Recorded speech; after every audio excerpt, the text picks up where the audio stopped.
તો રાજકોટમાં TRP mall દુર્ઘટના બાદ રાજ્યભરમાં ફાયર વિભાગ સાબદું થયું છે અને ફાયર સેફટીના સાધનોને લઈને ઠેર ઠેર એકમોમાં તપાસ હાથ ધરાઈ છે, જેના ભાગરૂપે જૂનાગઢની મેડિકલ કોલેજને બંધ કરવા માટે ફાયર વિભાગે નોટિસ આપી.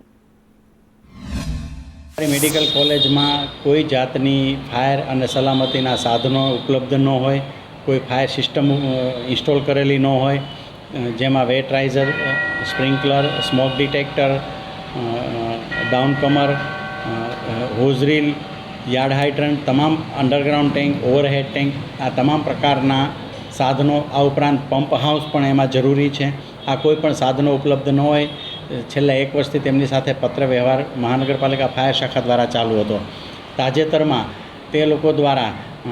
સરકારમાંથી જરૂરી ગ્રાન્ટ મેળવી ટેન્ડર તૈયાર કરી જે તે એજન્સીને વર્ક ઓર્ડર આપવામાં આવેલ છે અને તે મુજબ સ્થળે કામ લગભગ 50% જેવું પૂર્ણ થયેલું છે તેવી મારી પાસે માહિતી મળેલી છે.